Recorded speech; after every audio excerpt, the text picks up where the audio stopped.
Nah, sekarang bagaimanakah pembentukan bayangan pada cermin cembung? Nah, jadi jika ini sebuah cermin cembung, oke, kita tahu ini adalah bagian depan, oke, itu artinya benda diletakkan di daerah sini. Kemudian ini adalah bagian belakang cermin, oke. Nah, kita lihat. Jadi ini bagian depan. Oke, pertama kita gambarkan dulu 3 sinar istimewa pada cermin cembung. Oke, yang pertama, oke, sinar datang sejajar sumbu utama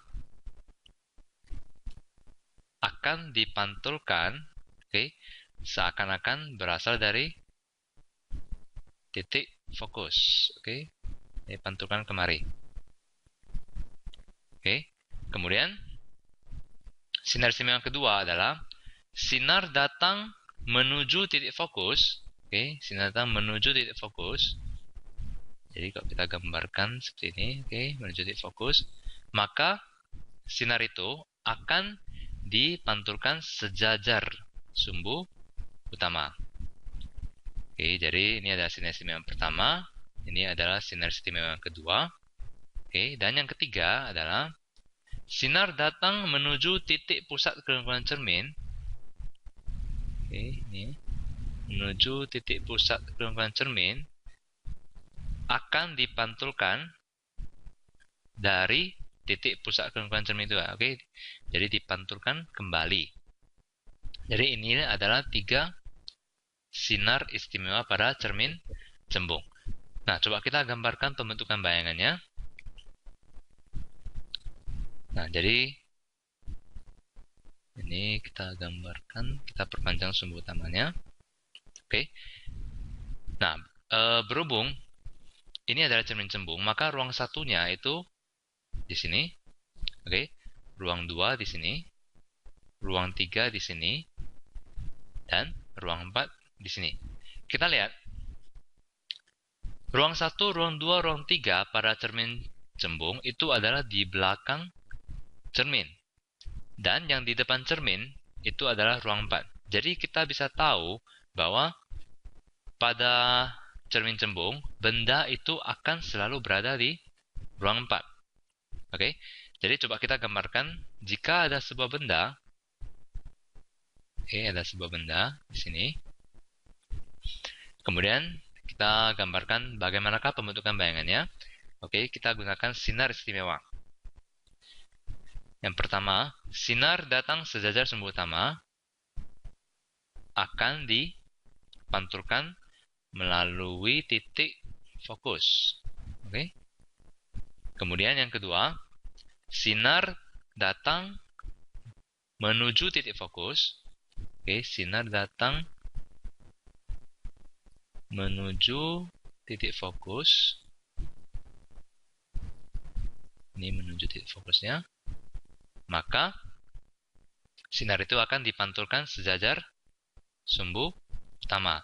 Nah, kita lihat kalau kita perpanjang sinar pantul ini, oke, dan saya juga perpanjang sinar pantul ini, maka mereka tidak akan ketemu.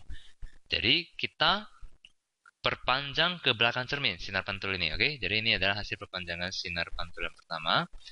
Kemudian sinar pantul yang kedua, oke, ini adalah sinar pantul yang kedua. Kita perpanjang ke belakang, oke, sehingga ketemu di titik ini, oke. Perpotongannya ketemu di titik ini. Jadi ini adalah bayangan terbentuk, oke. Nah, berhubung bayangan ini terbentuk di belakang cermin, maka ini adalah bayangan maya dan kita gambarkan garis putus. Oke, ini adalah bayangannya. Oke, coba kita tuliskan sifat bayangan. Oke, sifat bayangan itu adalah yang pertama maya. Oke, yang kedua tegak. Oke, yang ketiga itu diperkecil. Oke, diperkecil. Yang keempat itu adalah di ruang 1. Oke, kita tahu bahwa ruang benda tambah ruang bayangan itu adalah sama dengan 5. Oke, ruang benda.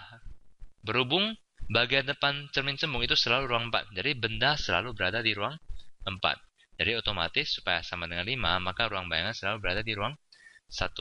Artinya, oke, berhubung karena benda selalu berada di ruang 4, maka bayangan akan selalu berada di ruang 1. Maka sifat bayangan pada cermin cembung, oke, selalu, oke, sifat bayangannya selalu maya, tegak, diperkecil, dan di ruang 1. Oke, kalian bisa coba gambarkan di kertas. Jika benda diletakkan di sini, oke, kita coba tes ya. Benda diletakkan di sini, oke, maka bayangan terbentuk pastilah juga akan berada di ruang 1 dan sifatnya adalah maya, tegak, diperkecil. Dan kalian satu lagi, kalian coba gambarkan agak jauh dari cermin, oke, jika perlu diperbesar misalnya. Oke, kalian coba gambarkan pemantulannya. Pastilah juga akan terbentuk bayangan di ruang 1. Oke, dengan sifat bayangan maya, tegak, diperkecil, dan di ruang 1.